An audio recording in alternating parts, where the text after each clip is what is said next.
Maseret Eruvin Daf Zayin, Shavua Tov. Avant de commencer le Daf Zayin, je voudrais commencer par une petite correction sur le Daf He, donc le Daf de vendredi. Là-bas, on avait vu que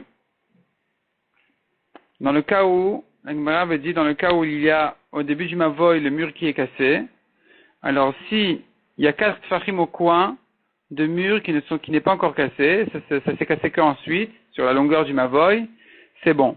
Jusqu'à Diamot, on peut laisser casser.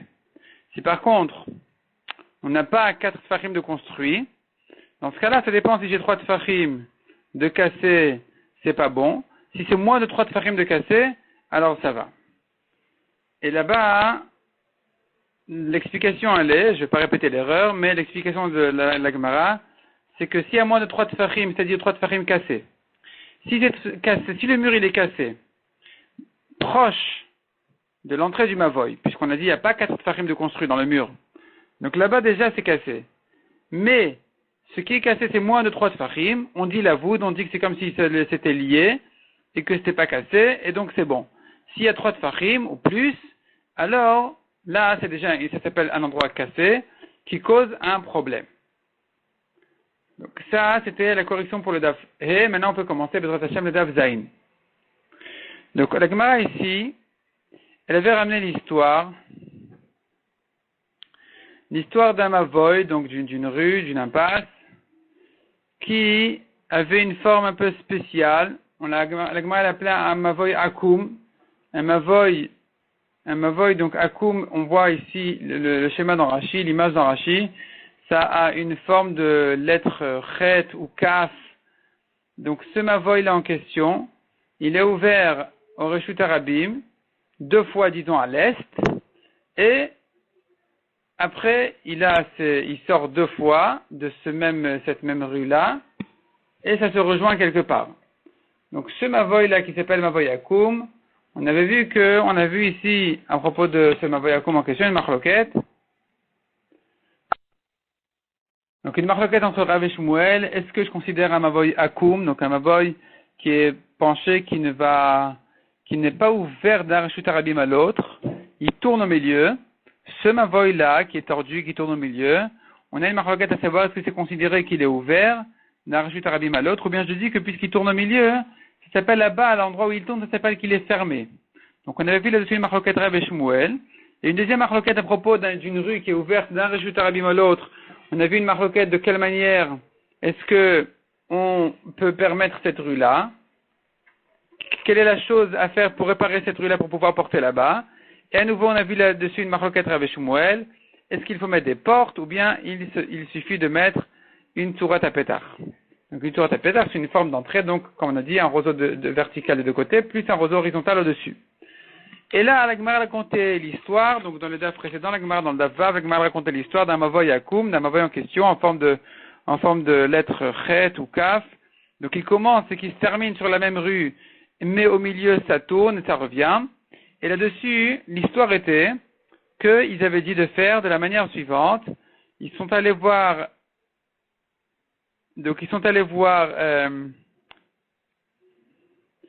cette histoire-là a eu lieu à Néardéa. Et là-bas, on avait dit la Khumra de Rav et la Khumra de Shmuel de mettre des portes aux endroits où le Mavoy en question il tourne. La Gemara dit que c'est une Khumra de Rav qui considère que cette rue qui tourne, elle est quand même considérée comme ouverte, d'un Reshut Arabim à l'autre. Je ne dis pas que ce tournant en question, il fait que c'est fermé. Ah, si tu vas comme Rav, tu devrais dire comme Tanakama qu'on n'a pas besoin de porte, on devrait dire qu'il suffit de faire une sourate à pétard, une forme d'entrée. Eh bien non, ici en ce qui concerne cette question-là, on pense comme Shmuel, qui dit qu'il faut y mettre des portes. Ah, tu vas comme Shmuel pourtant il considère que ce Mavoy-là est considéré comme fermé, c'est pas la peine de mettre là-bas des portes parce qu'il est considéré comme fermé. Donc tout ce que Shmuel a dit de mettre des portes, c'est que si vraiment c'est ouvert tout droit d'un Reshut Arabim à un autre, il y a un Reshut Arabim à l'est, un Reshut Arabim à l'ouest et une rue qui va de l'un à l'autre. Mais ici où ça tourne et ça revient, selon Shmuel, c'est considéré déjà comme un Mavoy, une impasse fermée. Et donc on n'a pas besoin de mettre ces portes-là. Eh bien, pour ça on pense comme Rav qui dit que le Mavoy est ouvert. Donc autrement dit, on prend la Khumra de Rav de considérer que ce Mavoy-là qui tourne et qui retourne, il est considéré comme un Mavoy ouvert d'un Reshut Arabim à l'autre. Et en ce qui concerne la question comment réparer un mavoy qui est ouvert d'un reshut harabim à l'autre, ici on pense comme Shmuel qui dit qu'il faut vraiment des portes, et pas comme la Kula de Rav qui dit qu'il n'y a pas besoin de portes. Et là-dessus, la Gemara avait demandé, mais comment est-ce qu'on peut faire de Khumrot contradictoires? Tu vas comme la Khumra de Rav et comme la Khumra de Shmuel. Or, on sait bien, on a une braïta qui dit, la lacha, elle est toujours comme Beth Hillel. Celui qui veut faire comme Beth Shammai, il fait comme Beth Hillel, il fait. Mais celui qui fait comme les couleurs de Beth Shammai et les couleurs de Beth Hillel, c'est un rachat. Comme les Khumrot de Beth Shammai et les Khumrot de Beth Hillel, il va dans l'obscurité. C'est un bête qui va dans l'obscurité. Donc il faut suivre soit Beth Shammai selon leur coulotte et leur Khumrot, soit Beth Hillel selon leur coulotte et leur Khumrot. Sur cette braïta, la Gemara avait demandé, voilà que cette braïta, elle est contradictoire, elle se contredit. Tu me dis, la lacha, elle est toujours comme Beth Hillel, et juste après tu me dis, celui qui fait comme Beth Shammai, il fait, mais attention qu'il suive Beth Shammai tout le temps. Donc, est-ce que la lacha, elle est comme Beth Hillel ou pas? Là-dessus, on a vu une première réponse, qui disait que cette braïta, elle était enseignée en deux temps différents. En premier temps, la braïta avait dit, on peut faire comme Beth Hillel ou comme Beth Shammai. Après ça, il y a eu une bat kol, une voix céleste qui est venue trancher que la lacha, elle est comme Beth Hillel. Là-dessus, la braïta a ajouté, attention, la lacha, elle est toujours comme Beth Hillel. Deuxième réponse dit la Gemara. Cette braïta-là, elle a été donnée toujours, elle a été tout entièrement enseignée après la bat kol. Donc c'est là il faut commencer maintenant. Donc au daf vav, amoudbe, tout en bas, la dernière ligne, les derniers mots. Veiba ite mahave alachar bat kol. Si tu veux, je te dis que toute cette braïta, elle est enseignée après la bat kol. Donc la bat kol qui avait annoncé déjà que la lacha, elle est comme Beth Hillel. Vers Rabbi Yoshua. Simplement, cette braïta, elle va comme Rabbi Yoshua. De l'homme ashgar batkol qui ne fait pas attention à la batkol, qui dit l'oba shamaim, la Torah n'est pas dans le ciel, elle était donnée sur terre. Donc, les voix célestes, elles sont bien gentilles, mais on ne va pas trancher des halachot selon des voix célestes qui disent que la halakha est comme Beth Hillel ou pas comme Beth Hillel. Si nous tenons que la halakha est comme Beth Shammai, eh bien, c'est comme ça que ça doit être. Donc, finalement, cette braïta-là, elle dit la halakha est comme Beth Hillel. Ça, c'est si tu tiens comme la voix céleste, comme la batkol. Mais, la suite de la braïta qui dit celui qui suit Beth Shammai, il peut les suivre, ma condition de les suivre pour la couler pour la khumra. Ça va comme Rabbi Yoshua qui ne fait pas attention à la bat kol. Troisième réponse dit la Gemara vivaitema, achike amar. Voilà comment il faut dire la braïta. Kolecha de mashkach atre tana ou tre amoré. À chaque fois que je trouve deux tanaïm ou deux amoraïm, des pligé adade, qui sont machloket Beth Shammai ou Beth Hillel, qui sont machloket comme les machloket de Beth Shammai ou Beth Hillel en général. Donc c'est à dire comme ça. En ce qui concerne Beth Shammai et Beth Hillel, on sait bien la lacha est déjà comme Beth Hillel. Mais si tu vois maintenant une autre marloquette durant les générations, des grandes marloquettes entre les poskim, entre les tanaïm, entre les amoraïm, que faire? Loli avad qui coule et démarre vers qui coule et démarre. Tu ne peux pas faire, un homme ne peut pas faire comme prendre la coula de l'un et la coula de l'autre. Velo qui chumre démarre vers qui chumre démarre, ni comme la chumra de l'un et la chumra de l'autre. Et là, o qui coule et démarre ou qui chumre avid, soit il suit la coula et la chumra du même chacham, du même tana, du même amora, du même posek, ou que coule démarre ou que khumri avid, soit il suit la coula de ce Tana et il la suit aussi bien quand ça prend la coula que quand ça prend la khumra. Il peut pas prendre une fois la coula de l'un, une fois la coula de l'autre, ça marche pas, ni l'inverse non plus. Donc tout ça, c'était pour résoudre la braïta qui était contradictoire. Maintenant, revenons à notre question. Mikol makom kashia. De toute façon, revient la question. Comment est-ce qu'on a fait à propos du mavoy akum? On a fait comme comme Rav et comme Shmuel. On a fait ici, on a pris la khumra de Rav et la khumra de Shmuel. Donc la khumra de Shmuel, de le considérer comme un mavoy. Donc déjà, la khumra de Rav, il le considère comme un mavoy mefoulash, ouvert. Donc il faut le réparer. Il est ouvert pour le reshut harabim, c'est un problème. Et de quelle manière on répare ce mavoy-là? En faisant comme Shmuel, en mettant des portes. Alors que selon Rav, c'est pas la peine de mettre des portes. Donc voilà ici que nous tenons une khumra de Rav, une khumra de Shmuel. Répond la Gemara Marav Nachan Baritra. Kule kera Avdoua. En réalité, cette halakha-là, ils l'ont faite comme Rav entièrement. Car Ravuna dit au nom de Rav, tout ce que j'ai dit, que la halakha, elle est comme Tanakama qui n'a pas besoin de porte, qu'il suffit d'une sourate à pétard quand tu as une rue qui est ouverte d'un reshut harabim à un autre, c'est vrai que c'est comme ça la halakha, mais on ne l'enseigne pas comme ça. Quand on enseigne aux gens comment faire pratiquement, eh bien on prend la khumra de Hanania qui avait dit qu'il faut des portes. Donc ici aussi, il faudra des portes, et donc il n'y a pas de contradiction, ça va comme Rav. Ça va comme Rav qui considère que le mavoy qui tourne, il est ouvert d'un reshut harabim à l'autre, et d'autre part ça va aussi comme Rav qui a dit que pratiquement finalement la halakha les maaseh, il faut mettre des portes. Demande à Gemara de Ravada Barava. Amarav. De Amar Alacha ou Morin Ken. Selon Ravada qui a dit au nom de Rav que c'est une halakha, c'est comme ça qu'il faut enseigner. C'est comme ça qu'il faut enseigner qu'on n'a pas besoin de porte.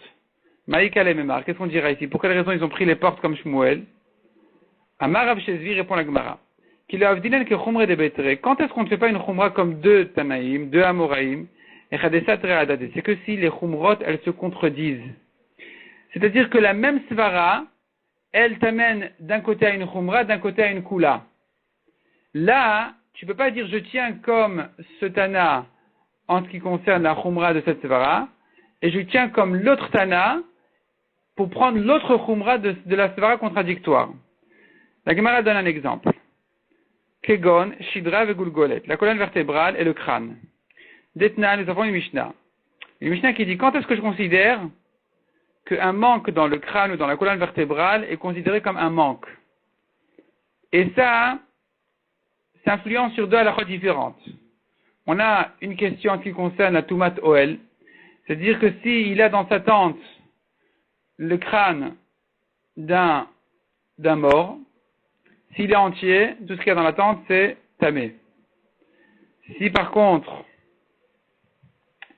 il manque quelque chose dans l'os, alors il n'y a pas de Tumat Oel. Celui qui porte l'os, effectivement, il est tamé, celui qui le touche aussi, mais dans la tente, il n'y a pas de Tumat Oel, parce qu'il n'y a pas un mort entier, ni une partie suffisamment importante du mort pour rendre toute la pièce tamée.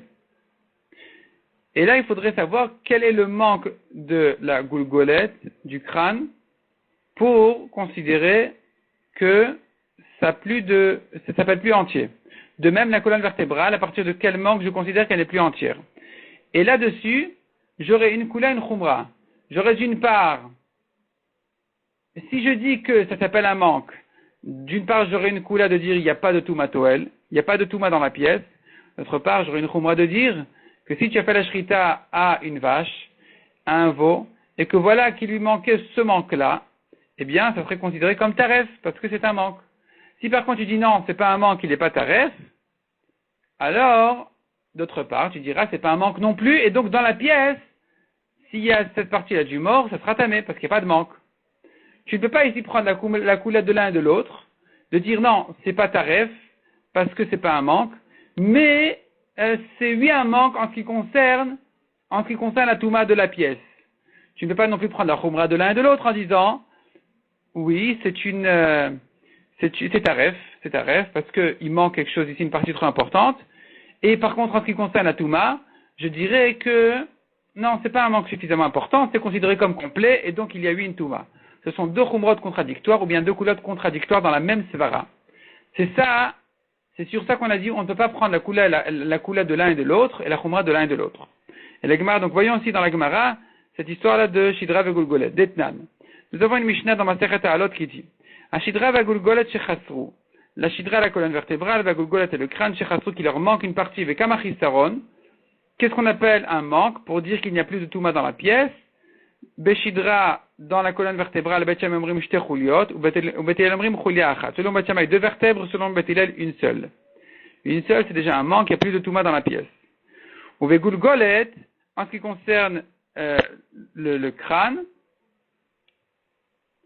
Bet Shammai omrim kimlo makdeach, ou Bet Hillel omrim kedei sheinatal min hachai ve'yamut. Selon Bet Shammai, donc kimlo makdeach c'est le trou d'une perceuse, ou Bet Hillel omrim kedei sheinatal min hachai, de quoi retirer d'un vivant ve'yamut et qu'il meurt. La Gemara ailleurs explique de quelle mesure il s'agit exactement, précisément. Mais en tout cas, il y a ici une marloquette entre Bet Shammai et Bet Hillel, à partir de combien je considère que ce n'est plus complet. Et là-dessus, Shmuel a dit, il en est de même en ce qui concerne la tréfa. Ce qui est considéré comme un manque en ce qui concerne la touma est considéré comme un manque en ce qui concerne la tréfa. Donc, ça sera taref, puisque ici tu considères que c'est un manque, c'est pas complet, qu'il n'y a pas de touma dans la pièce. Et inversement, celui qui dit que la mesure est différente, une vertèbre n'est pas un manque. Ce que pense Bet Shammai en ce qui concerne la touma, il y a donc 8 touma dans la pièce. En ce qui concerne la tréfa, ce serait une koula. Tu diras que s'il lui manque une vertèbre, eh bien je dirais, elle n'est pas tréfa. Là, et c'est que là qu'on dit, ne prends pas la coula de l'un et de l'autre, alors que c'est une contradiction dans la svara. Tu prends la même svara. Une fois tu dis c'est un manque, une fois tu dis c'est pas un manque. Mais par contre, chez nous, en ce qui concerne les mavoy, nous avons deux machloktot indépendantes l'une de l'autre. Rien à voir l'une de l'autre. Elles ne sont pas dépendantes dans la svara l'une de l'autre. Ce sont deux svarot complètement différentes. Ce sont deux raisons différentes. Ici, tu peux dire d'un côté, je considère qu'un mavoy qui tourne, il est ouvert, d'un reshut harabim à l'autre. C'est-à-dire que je ne considère pas le fait qu'il tourne comme un endroit fermé. Et en ce qui concerne un mavoy qui est ouvert d'un reshut harabim à l'autre, je considère ici qu'il faut le fermer avec des portes. Il est insuffisant de mettre une sourate à pétard, une forme d'entrée. Et c'est vrai que par hasard, celui qui tient ici une koula, là-bas il tient la khumra et inversement, mais nous, ça ne nous gêne pas de prendre les deux khumrot puisqu'elles sont indépendantes l'une de l'autre.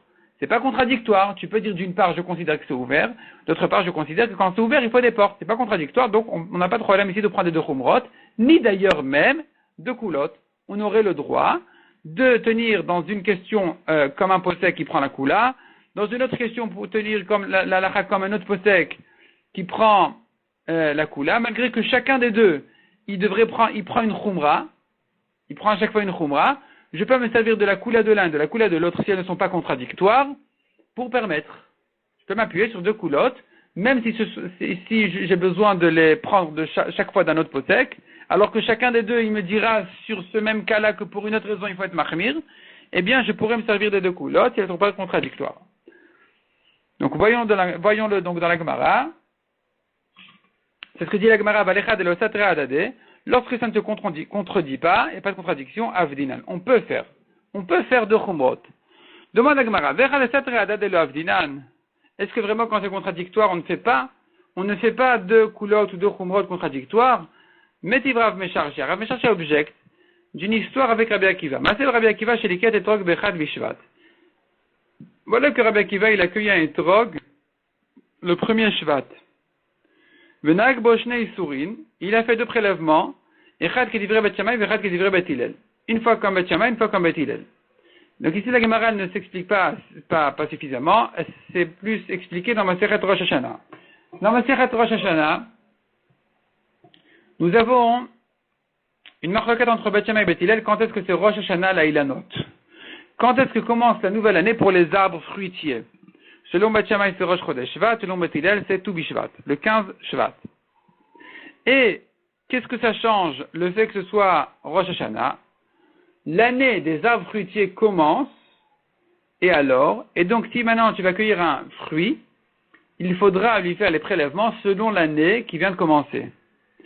C'est-à-dire que si maintenant, quelqu'un il va accueillir un fruit avant Shvat, à Hanouka, il fait les prélèvements de l'année précédente parce que l'année des arbres fruitiers n'est pas encore entrée. La nouvelle année n'est pas encore entrée.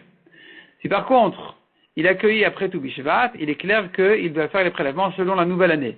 Sachant que les prélèvements sont différents d'une année à l'autre, puisque la troisième et la sixième année, le deuxième prélèvement, le deuxième dixième plutôt, c'est un maaser ani qui est donné aux pauvres, tandis que les années Aveda, Aleph, Bet, Dalet, He, 1, 2, 4, 5, sont des années pendant lesquelles le deuxième dixième n'est pas donné aux pauvres, il est monté dans la ville de Yerushalayim ou bien il est racheté pour ensuite, avec l'argent du rachat, on achète des aliments à Yerushalayim, mais entre-temps on peut manger les fruits qui ont été rachetés. Donc ici, cette histoire-là du Etrog de Rabbi Akiva, qui avait été cueilli Rosh Chodesh Shvat. Et là, il est rentré dans la marloquette entre Bet Shammai et Bet Hillel, à savoir est-ce que la nouvelle année est rentrée, et que donc il doit faire le prélèvement selon la nouvelle année, comme Bet Shammai, ou non, selon l'ancienne année, comme Bet Hillel. Et lui, Rabbi Akiva, il a fait les deux. Il a pris la Khumra de Bet Shammai et la Khumra de Bet Hillel. Donc c'est ce que dit ici l'histoire, Venag Boshne Isurin, il a fait deux fois le Maaser, Echad Kedivre Bet Shammai, Echad Kedivre Bet Hillel. Une fois comme Bet Shammai, une fois comme Bet Hillel. Donc voilà ici, deux Khumrot contradictoires. Tu ne peux pas faire d'un côté considérer que Rosh Hashanah c'est le premier Shvat, d'un autre côté que c'est le Tu Bishvat. C'est contradictoire. Et quand même, malgré tout, Rabbi Akiva, il a pris les deux Khumrot. Répond la Gemara, Rabbi Akiva Gmaré Istapikle. Rabbi Akiva, en réalité, il était en doute. C'est pas qu'il craignait les deux avis, c'est pas qu'il avait choisi les deux Khumrot contradictoires, c'est que tout simplement, il ne savait pas que disait Bet Hillel. Velayadai Bet Hillel Bechad Bishvat Amour, Ibechamisa Bishvat Amour. Lui, Rabbi Akiva, il disait, c'est mon problème à moi. C'est moi qui ne sais pas est-ce que la lacha, donc est-ce que Bet Hillel, il pense le premier Shvat ou le 15 Shvat. Quand moi je ne sais pas, j'ai le droit de craindre et de faire les deux chumrot, même contradictoires. Je crains que c'est Rosh Chodesh Shvat, donc je fais le prélèvement de la nouvelle année. Je crains que Rosh Hashanah ne commencera que dans 15 jours, donc je fais le prélèvement de l'année précédente, puisque je ne sais pas, c'est mon problème, ça me regarde. Même si c'est contradictoire, je dois craindre les deux avis, parce que je ne sais pas quel est le vrai, c'est quoi l'alacha. Donc, c'est là où il a fait les deux chumrot. Mais si quelqu'un il sait, voilà, il y a deux avis équivalents. Donc, tu pourrais choisir l'un ou l'autre. C'est pas qu'il y a une halakha de tranchée que je ne connais pas. La halakha n'a pas été tranchée, je peux choisir soit comme ce posek, soit comme ce posek là. Faire ici deux chumrot contradictoires, ça n'a pas de sens. C'est pas la peine. On continue aux deux points. Yativ Rav Yosef, Kamed Ravuna. Rav Yosef était assis devant Ravuna. Ve'ativ Veke Amar, il disait. Il était assis, il disait. C'est un nouveau sujet maintenant. Amar Ravuda Amar Rav, Machloket Besrat Yamikan ou Srat Yamikan, ou Plat Yamikan ou Plat Yamikan. Donc la machloket à savoir, si j'ai une rue qui est ouverte d'un Reshut Arabim à l'autre, comme on a dit, un à l'est, un à l'ouest, entre les deux, il y a une rue qui mène de l'un à l'autre. Cette machloket, et là-dessus on a une machloket à savoir de quelle manière je peux réparer cette rue-là pour pouvoir y porter, soit avec Tzurat HaPetach, soit en mettant des portes. Cette machloket-là ne concerne que le cas où il y a vraiment deux Reshut Arabim, un de chaque côté. Donc machloket Besrat Yamikan ou Srat Yamikan. Sratia ou Platia, ce sont des noms de Reshut Arabim. Sratia, c'est un boulevard, une grande rue qui sert un grand public de gens qui passent là-bas, qui sert de passage à un grand public. Platia, c'est une place de marché. Et à nouveau, elle est remplie de monde. Et donc là, voilà qu'on a un Reshut Arabim de chaque côté. Soit on a un boulevard d'un côté, un boulevard de l'autre, soit Platia Mikan ou Platia Mikan, une place de marché d'un côté à l'est, une place de marché à l'ouest, avec la rue qui va de l'un à l'autre. Aval, Sratia Mikan ou Bika Mikan. Mais si d'un côté, j'ai un boulevard, de l'autre côté, j'ai une colline. Ou Bika, c'est une plaine. J'ai une plaine, il y a des champs. Il y a des champs de l'autre côté, c'est un carmélite. C'est pas occupé par des gens. Donc je reprends, la rue elle commence à l'est par un boulevard, un Reshut Arabim, et elle se termine dans les champs, qui n'est pas un Reshut Arabim. Au Bika Mikan ou Bika Mikan, ou bien elle commence dans une Bika, dans des champs, elle termine dans des champs.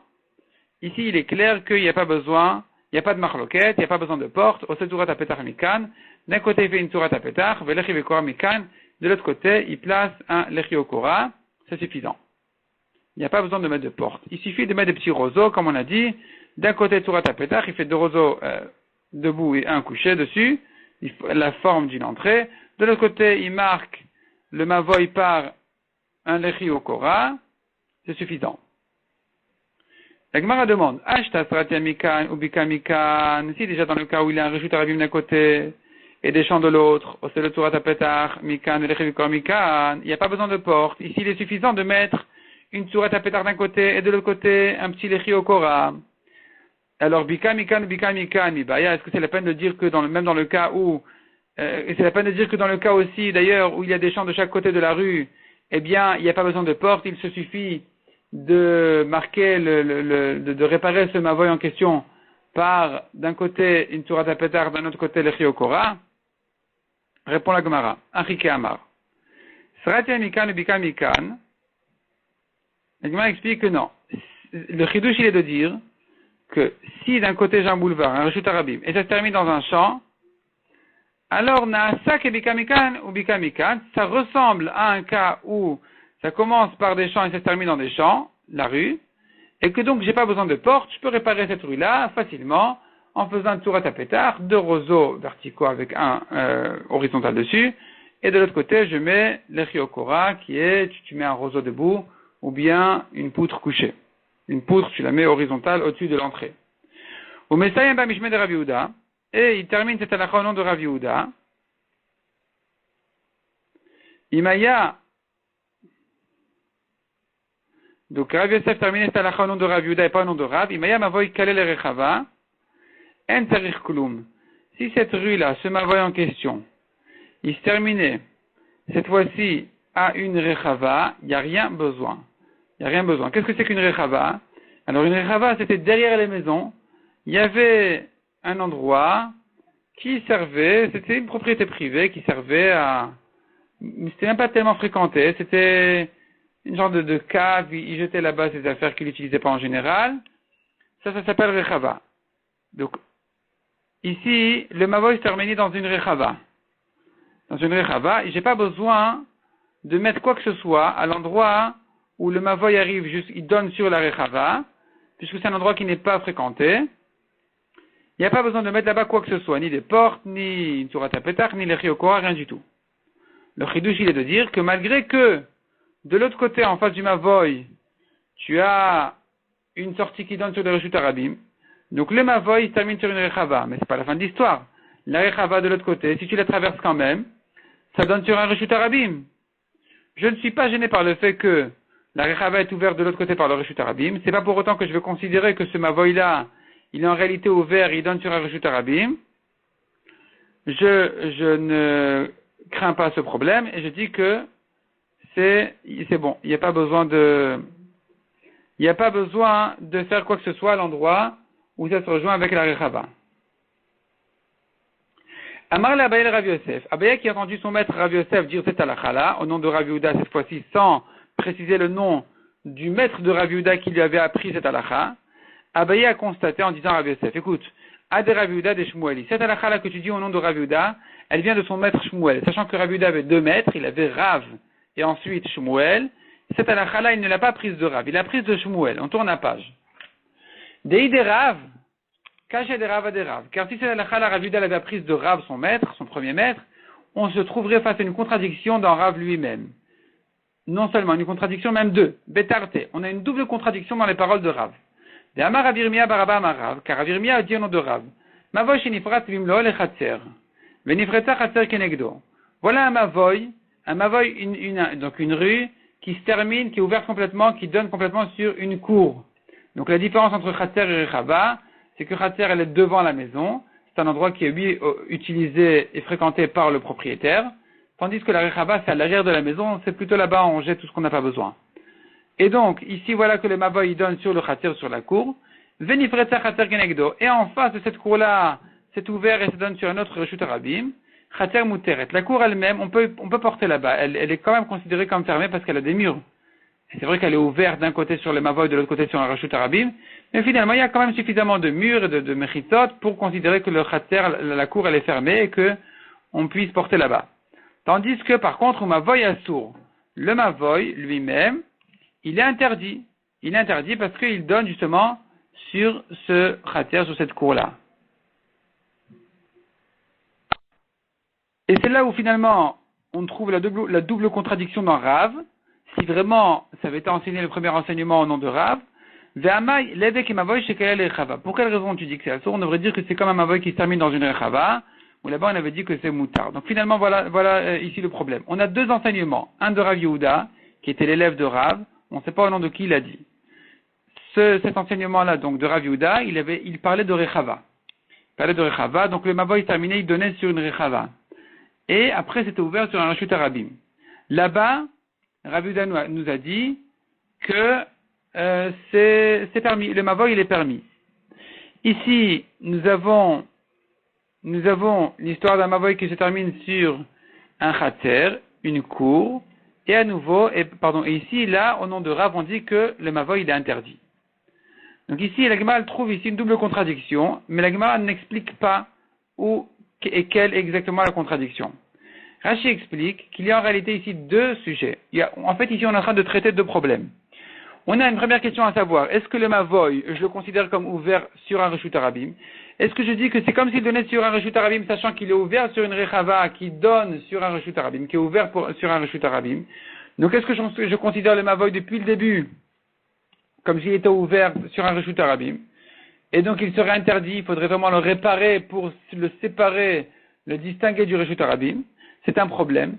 Le deuxième problème, il est que le mavoy qui donne, dans le cas d'un khatser, le mavoy qui donne sur un khatser, sur une cour qui est occupée par des gens, eh bien, cette habitation-là des gens qui habitent dans le khatser, elle devrait interdire le mavoy. Il faudrait faire un hérouv. Il faudrait vraiment il faudrait vraiment un Hérouv, donc mélanger, donc mêler les habitations, que tout soit considéré comme une seule habitation commune pour tout le monde, de manière à ce qu'il n'y ait pas de différence entre une propriété et l'autre, donc entre le Khatser et le Mavoy, en disant voilà, les habitants du Mavoy, ce sont telle et telle famille, le Khatser c'est une autre famille, et donc on n'a pas le droit de porter d'un endroit à l'autre sans faire de Hérouv qui fait que tout le monde est considéré comme propriétaire sur le même endroit. C'est un endroit qui est commun à tout le monde. Donc ici, on a deux problèmes qui sont traités en fait ici dans cette question-là. Est-ce que je considère que c'est un problème le fait que ça donne sur un endroit qui donne sur un Reshut Arabim, premièrement. Deuxièmement, est-ce qu'il me faut un Hérouv vis-à-vis des habitants du Khatser? Et là, dans l'enseignement de Rav, on voit qu'effectivement c'est un problème. Le fait que ça donne sur un Khatser qui donne sur un Reshut Arabim, c'est un problème. Quel est le problème ici? Non pas le fait qu'il y a des habitants dans le Khatser, mais le fait que c'est ouvert sur un Reshut Arabim. La preuve, c'est que ça a été bien précisé. Attention, le Mavoy, il est ouvert sur un Khatser, qui est ouvert sur un Reshut Arabim. Ici, le Mavoy est interdit. Donc j'entends de là, la raison pour laquelle il est interdit, c'est que parce que le Khatser est ouvert sur un Reshut Arabim. Mais sans ça, ça aurait été permis. Donc le Khatser lui-même ne cause pas de problème vis-à-vis du Mavoy. Le problème n'est que le fait que le Khatser est ouvert sur un Reshut Arabim. C'est ça le problème. Donc l'ouverture sur le Reshut Arabim est un problème, le Khatser n'en est pas. Selon cet enseignement-là de Rav. Donc de Rav qui parle de l'histoire d'un Mavoy qui se termine sur un Khatser qui donne sur un Reshut Arabim. Tandis que dans l'histoire de Rav Yehuda, on avait vu le Mavoy qui se termine sur une Rechava qui n'est pas, comme on a dit, elle n'est pas fréquentée. Cette Rechava-là, elle est ouverte sur un Reshut Arabim. Là-bas, on avait dit c'est pas un problème. Donc quand tu me dis c'est pas un problème, tu es en train de me dire en réalité que le fait que ce soit ouvert sur un Reshut Arabim n'est pas un problème. Donc déjà une contradiction, parce que Rav ici, il vient de dire que quand le Khatser il est ouvert sur un Reshut Arabim, ça interdit même le Mavoy qui donne sur le Khatser, de l'autre côté. Alors que Rav Yehuda avait dit, attention, le Mavoy qui donne sur la Rechava, qui elle-même donne sur le Reshut Arabim, ne cause pas de problème. Donc, est-ce que je considère le Mavoy comme ouvert directement au Reshut Arabim, oui ou non? Selon Rav Yehuda, non. Selon Rav, oui. Deuxième contradiction. De Rav Yehuda qui ne parlait que de Rechava, j'entendais que si par contre le Mavoy donnait sur un Khatser qui est 8 habité, qui est 8 fréquenté, eh bien là, dans ce cas-là, le Mavoy serait interdit. Non pas parce que le Khatser donne de l'autre côté sur le Reshut Arabim, mais parce que le Khatser lui-même cause un problème sur le Mavoy. C'est pour ça que Rav Yehuda a fait très attention de ne parler que de Rechava. Il n'a pas parlé de Khatser, parce que dans Khatser, la halakha aurait été différente, on aurait confronté un autre problème qui est en réalité qu'il faudrait faire un Hérouv entre le Khatser et le Mavoy. Ça c'est Rav Yehuda. Donc Rav Yehuda, lui, il craint l'habitation du Khatser vis-à-vis du Mavoy. Tandis que Rav, lui, qu'est-ce qu'il dit? Il dit quand ça donne sur un Khatser qui donne sur un Reshut Arabim, c'est un problème. Mais si ça donne sur un Khatser qui ne donne pas sur un Reshut Arabim, tu entends de là que l'habitation du Khatser ne me gêne pas, n'interdit pas le Mavoy. Donc voilà la deuxième contradiction. Selon Rav Yehuda, on a vu que le Khatser interdit le Mavoy. Selon Rav, on voit que le Khatser n'interdit pas le Mavoy. Donc c'est pour ça que la Gemara conclut, Abaye conclut et dit, il faudrait dire que la halakha de Rav Yehuda n'a pas été dite au nom de son maître Rav, mais au nom de son maître Shmuel. Amar le Rav Yosef a répondu à Abaye. Il a dit, écoute, Anar le Hadana, moi j'en sais rien. Je ne sais pas si c'est Rav Yehuda au nom de Rav ou au nom de Shmuel. Je ne sais pas s'il y a une contradiction ou pas de contradiction. Ce que je sais, c'est quelle était l'histoire. Uvda Ava, Bedora de Ravata. L'histoire était dans un village de bergers. Mavoy chez Kalel et Rechava Ava. Là-bas, c'est l'histoire justement sur un Mavoy, donc une ruelle qui donnait sur une Rechava. Donc la Rechava, on répète, c'est la partie arrière, donc derrière la maison. Ve'ata le Kamed Rav Yehuda. Et l'histoire était posée devant Rav Yehuda. Que faire? Vela Trecha Velomide. Il a dit, il n'y a rien besoin. On n'a pas besoin de mettre quoi que ce soit entre le Mavoy et la Rechava. Mais Kashi Amishme de Rav, et Rav Yosef dit, si vraiment toi, Abaye, tu as un problème de dire que cet enseignement-là de Rav Yehuda, il est au nom de Rav, eh bien, il n'y a pas de problème. Teve Mishme de Shmuel, Velo Kashi Amide, dis que ça va comme Shmuel, il n'y aura plus de problème. L'Agma repousse tout ce raisonnement en disant non, on n'a pas besoin de dire que l'histoire de Rav Yehuda, elle allait comme Shmuel. On pourrait même l'arranger, même avec Rav. On pourrait dire tout simplement, Rav qui a parlé de Khater, son problème n'était pas le fait que le Mavoy donnait sur un Khater qui donnait sur un Reshut Arabim. Son problème était effectivement le fait que les Mavoy donnaient sur un Khater. Dans ce cas-là, on n'a plus aucune contradiction. C'est-à-dire que l'histoire du Mavoy qui donnait sur une Rechava, on a dit que le Mavoy est permis, parce qu'il donne sur une Rechava. Même si la Rechava est ouverte sur un Reshut Arabim de l'autre côté, ça ne cause pas de problème. C'est ce qu'avait dit Rav Yehuda dans cette histoire-là des bergers, donc du village de bergers. C'est ce que on avait vu donc en fin de Hamoud Aleph, au nom de Rav Yehuda, ça donne sur une Rechava, qui donne sur un Reshut Arabim, je ne crains pas le Reshut Arabim. Ça ne s'appelle pas ouvert vis-à-vis d'un Reshut Arabim. On avait demandé, mais contre ça, Rav a dit, si c'est le Mavoy est ouvert cette fois-ci sur un Khater qui donne sur un Reshut Arabim, je crains le Reshut Arabim. Réponse, non, c'est pas le Reshut Arabim que je crains du tout. C'est le Khater que je crains. Donc j'ai pas de contradiction. Jamais, on ne craint jamais le Reshut Arabim de l'autre côté. Donc je m'explique. Un Mavoy qui donne, soit sur une Rechava, soit sur un Khater, il n'y a pas de différence. La différence, en tout cas, il n'y a pas de différence vis-à-vis du Reshut Arabim qu'il y a de l'autre côté. La Rechava est ouverte de l'autre côté sur un Reshut Arabim, ou le Khater est ouvert de l'autre côté sur un Reshut Arabim, ça ne me gêne pas. Ça ne fait pas du Mavoy, un Mavoy qui met foulage, qui est ouvert, qui donne sur un Reshut Arabim. On n'aura pas besoin de le réparer comme un Mavoy qui donne sur un Reshut Arabim. Pourquoi? Parce qu'il y a un arrêt entre l'un et l'autre. Il y a la Rechava ou il y a le Khater. Simplement, ici, il faudra traiter que le problème du Khater lui-même, que le Khater, si ça donne sur un Khater, s'interdit non pas à cause du Reshut Arabim de l'autre côté, mais à cause du Khater lui-même. Les habitations du Khater causent un problème vis-à-vis du Mavoy. Il faudrait faire un Hérouv, pas une barrière, une séparation, pas des portes ou sur un tapetard ou quoi que ce soit. Il faudrait faire un Hérouv, donc associer tout le monde sur un pain commun à tout le monde pour en faire une grande propriété commune à tout le monde, pour permettre de porter de l'un à l'autre. Ça c'est dans Khater, tandis que dans Rechava, il n'y a rien besoin parce que la Rechava n'est pas habitée. Donc il n'y a pas d'habitation ici qui viennent interdire, qui viennent s'opposer en fait au Mavoy. Donc c'est ce que dit la Gemara maintenant. Ashtadama le Rav Sheshet le Rav Shmuel Baraba. Maintenant que Rav Sheshet a dit à Rav Shmuel Baraba, Ve'amri le Rav Yosef Baraba. Il y en a qui disent qu'il a dit ça à Rav Yosef Baraba. Il a dit Asveralach. Je viens, je t'explique. Kan shirvu, kan sheleirvu. Tout dépend de la question, est-ce qu'on a fait Hérouv ou pas. Dans la Rechava, il n'y a pas de Hérouv, il n'y a pas besoin de Hérouv. Il n'y a pas donc de problème. Le Mavoy qui donne sur une Rechava est permis parce que dans la Rechava, il n'y a pas d'habitation. Et donc, on ne considère pas la Rechava comme une propriété différente du Mavoy. Il n'y a pas de Hérouv à faire pour mêler ici tout le monde, tous les habitants sur un même pain, etc. Il n'y a pas besoin de cette histoire. Tandis que quand ça donne sur un Khater, il y a un problème chez le Hérouv. Ils n'ont pas fait de Hérouv. Ils auraient dû en faire parce que dans le Khater, il y a des habitations. C'est une cour. Elle est habitée. À l'époque, les gens, ils faisaient beaucoup de choses dans la cour. Ils avaient leurs habits dans la cour, ils faisaient beaucoup de choses dans la cour. Donc, puisque finalement, c'est un endroit habité, il interdit le Mavoy. Là, il faudrait faire un Hérouv. Le problème, donc, finalement, on retient, n'est qu'un problème de Hérouv vis-à-vis du Khater. Mais le Reshut Arabim qui se trouve de l'autre côté du Khater ou de la Rechava, on néglige complètement. Donc, il n'y a plus de contradiction entre les histoires. On pourrait tout dire que ça va comme Rav. Rav ne craint pas le Reshut Arabim de l'autre côté. En ce qui concerne la Rechava, ça sera donc permis a priori. Donc l'histoire du village des bergers où Rav Yehuda a dit c'est bon, il a dit même selon Rav, même si c'est ouvert de l'autre côté d'un Reshut Arabim. Par contre, ce que Rav a interdit, c'est que quand c'est ouvert sur un Khater, où là j'ai besoin d'un Hérouv.